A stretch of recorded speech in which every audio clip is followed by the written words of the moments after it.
Hello, you wonderful people, and welcome to another episode of Crime Centric. This being a show where I talk about crime dramas that I watch. For today's episode, I'm going to talk about the latest episode of Elementary. A lot of interesting things went down in this episode, so let's break it down. Obviously, this case revolves around a woman named Caroline who was murdered. She was an artist, and it turns out there's this whole complicated thing because it's obviously it was interesting because it seemed like, okay, so her dogs were barking, there was steak there, so it's like, okay, so it's just that draw her out. It seems that this might actually be related to someone known as the Ghost. It was a serial killer that's kind of infrequently killed around, which is kind of interesting because a killer, had one victim, then, 9 years later, over the course of 9 years or 3 more, so, serial killers normally don't stop. It almost seemed like there was no connection between the killers, hence why this killer was known as, the Ghost of Brooklyn.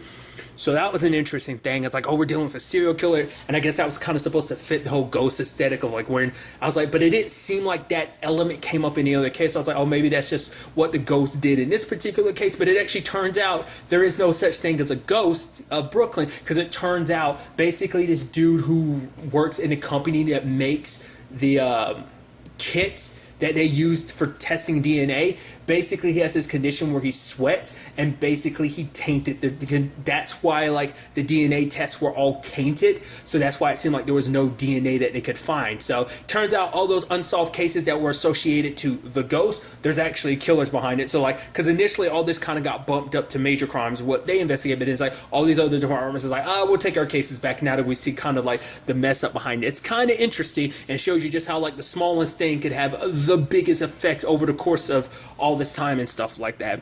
So that was really, really fascinating in itself.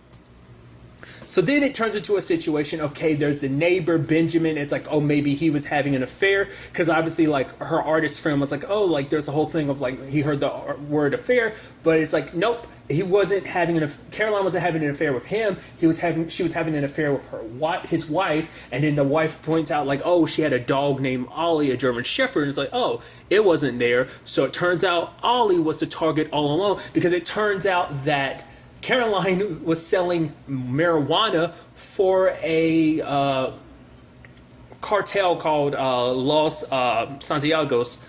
Interestingly enough, the dude heading that, Enrique, is played by Carlos Gomez, who, interestingly enough, now I remember, it literally just smacked me in the face. Really quickly, I got excited because I kept wondering. Obviously, I think it's interesting. I most recently saw him in an episode of Instinct. And it's just that it was literally this week's episode of Instinct, which obviously Instinct's also on CBS, so I just think the timing's interesting. I just remembered what I remember him best from. I've referenced this show recently, The Glades. It just hit me because he was I think he was the medical examiner or something on The Glades, or was he a detective? I don't remember. It's bothering me. It's been a while. I should circle back to that show. I only saw a couple episodes. I'd just be interested kind of. So anyway, it's a couple years old, but that's that just clicked in my head. It's that's what I kind of, it just clicked in my head because I just remember the show, and it just, oh, dude. Nevertheless, I'm going on a huge tangent, so I do apologize. So it then comes this whole question of okay, so why would they, because the question then becomes okay, so maybe they kidnapped Ollie because they need Ollie, because it's the whole thing of okay, because it turns out Ollie sniffs weed. Every dog has, some dogs, in at least Ollie's case, have their specialty. His whole thing is weed, so he was able to sniff it out. So it's okay, so maybe the cartel wants to be able to sniff out, make new tactics out, make it so it's harder for them to come up with new ways to kind of get creative of how they package their stuff so that dogs can't sniff it, that type of thing. Because it even turns out, interesting enough, because it's oh, do you think there's a hit out on him? And the dude that worked with him, because Ollie used to work with the canine unit, the dude was what? He's yeah, wait, he's just a dog, but Bella's actually some cartels have put hits out on dogs because those dogs have been messing up their business, keep busting them with their, these drug dogs are too good, so it's kind of interesting that which is actually sad, someone's going to put a hit out on a dog or something like that, which is just sad. They're such adorable animals. Why would you do that? But, it's when you're a criminal and your criminal enterprise is being messed with. I understand. I don't agree with it. It's not cool, but I can understand from the criminal mind of getting rid of someone that's in your way, that type of thing. But nevertheless, it's still a fucked up thing to do. Nevertheless, I just thought that was kind of an interesting little tidbit in the episode. But other than that, it turns out okay, so Watson ended up snapping some photos of their shipment, and it's coming into a train yard. Turns out that's where, Ollie is at, because it turns out whoever took Ollie was looking for the train that particularly was baggaging all of the weed and stuff, and they found it and they stole it. So whoever did this wasn't connected to the cartel. Why would they need to have a drug sniffing dog, marijuana in particular sniffing dog, just to find the weed that they already knew which shipping train it would be in? It's interesting because this all circles back to earlier parts of the episode where they were investigating people who were potentially bit by a dog. There was a girl, and there was an older lady. I was like, it's kind of interesting because you went with the older lady. I was like, it'd be interesting. Whatever it crossed my mind, I was like, are all of these going to actually be connected? It's not just going to be one of them. It's going to be all of them. But then one of the dudes gets busted because he stole a whole bunch of cell phones. I'm like, that's interesting. I'm like, yeah, I love that, because they were like, yeah, we were looking for a murderer, but we caught this douchebag who steals phones. I was like, that's interesting. And I love how that comes back full circle, because it turns out home dude is in fact the killer, because it turns out he's the sister of the lawyer, so he heard about all this stuff because she herself has had nothing to do with it. She was quick to be like, oh, if it's my brother, get him, take care of it, because it's like she would never cross a cartel because she's not stupid. She's like, I'm not suicidal, so stealing from them would be something she'd be a part of. So I'm wondering, is that stealing phones thing just something he did on the side? Is it just like he's just kind of like, oh, I steal things? Is that just kind of his shtick? So maybe his sister being a lawyer kind of built him out a lot of times or something like that. This is one of those instances she's probably really glad to go, nah, I'm ready to throw him under the bus if need be, so that's interesting. And he got found out. So that's what this interestingly all ended up being about, because Caroline was actually like dealing for the cartel, which is interesting. I guess she just happened to, because they talked about the fact is that the reason why Homdu was able to find it out is because she shared that information with everyone, because everyone in the cartel got a kick out of the fact is, oh yeah, she's got a drug sniffing dog and she sells drugs, ha ha ha ha ha. Because I was wondering, like, did she know? It's like, yeah, she obviously knew, because she made jokes about it, but nevertheless, very interesting turnout to the case. That in itself, like always, just half of the story, because there's the whole thing of, okay, Watson has been investigating a crime, and it turns out this crime might be connected to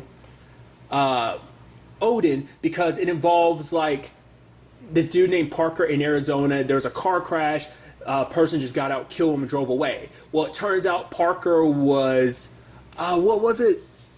He was basically getting something from a lab, and he was going to like mess with a whole bunch of people's food, so it was going to be like a mass poisoning. So I was like, oh, this feels like it's Odin. And like Sherlock's like, yeah, we shouldn't get involved with this. Leave it to the NSA. We'll give it to McNally, and he can handle the whole thing. It could be consequences. We get in the middle of all of this. Just leave it to them. Obviously, he still hasn't told her the truth. And later on, Watson finds out, like, oh, you didn't turn this file in. It's been 2 days. This could be a key component or going after Odin. It's like, no, I forgot about it. I was so busy. I'll get to it. Later on, she asks him about it again, and he's like, yeah. And she's like, I know you're lying. She's like, I might be one of the few people, maybe the only person that can see your tell of when you're lying.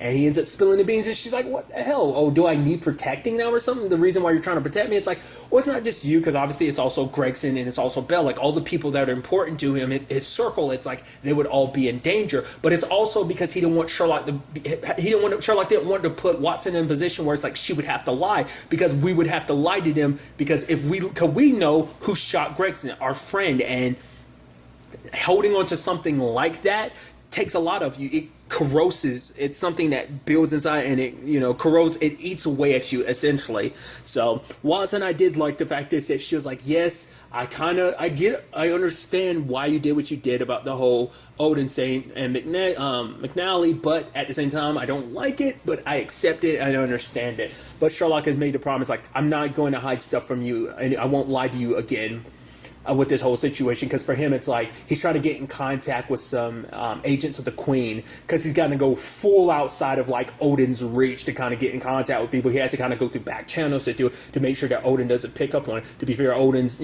company is literally neck deep in like people's data, so you have to be careful going up against someone like that. And he's given Watson the phone to be like, hey, if the agent calls, you don't want to answer. She's like, why are you giving this to me? Because I want you to know that I trust you, and I want you to know in turn that I am someone worthy of your trust. And I was like, oh, that's nice. Just, kind of solidifying their partnership. But I just thought that's kind of an interesting thing.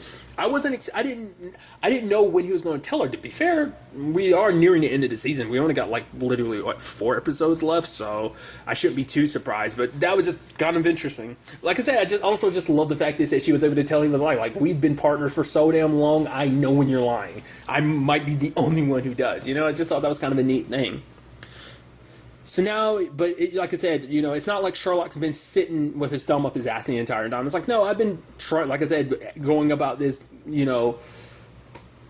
angle about Odin a different way, because it's like, at the same time, it's like, you don't know, it's probably not just McNally. You kind of have to be careful about who you trust too, because who else, other people might, well, not necessarily know, well, yes, no, but even people you don't know might be involved. I'm also curious, because let's not forget, there's also that other angle to this too. There's that FBI agent who's threatening Sherlock, as oh, if you come after me again, I'm gonna make it so that Watson gets blamed for Michael's death, and it's like, Jesus. So that's still a storyline we've never circled back to. That was earlier this season. That was episode 3 that came up, and we're 6 episodes later that still hasn't circled back around. I'm assuming that might be something we'll see. Maybe not. I'm very interested to see what role that potentially might play. That might play in the whole helping take down Odin.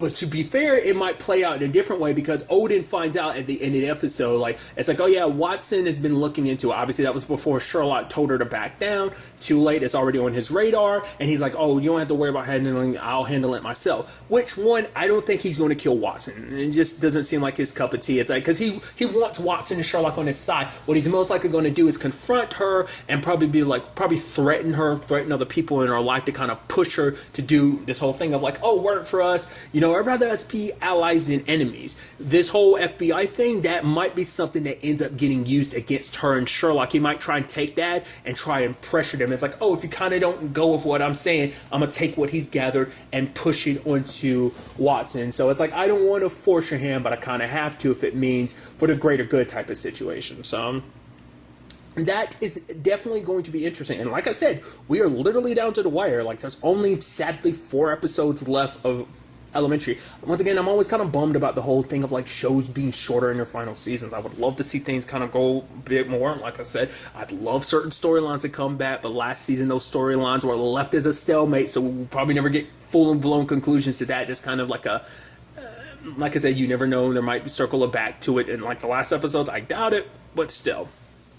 So it's definitely going to be interesting to see where this whole Odin situation takes us going forward into the next episode, what he has planned for when it comes to Watson. Hell, even McNally had told him, yeah, be careful around Sherlock. He's kind of like a dog with a bone. He's not going to just be that easy to take. But, Odin, I think, has underestimated Sherlock, and Watson, and that's another thing, too. You push Watson, you're going to have to face Sherlock's wrath, so... Like I said, I am very interested to see where the next episode takes us going forward with all of this. But really, that's all I want to talk about. Till the next time we meet, be happy, be safe, live life to the fullest, and enjoy it. Good day, and goodbye.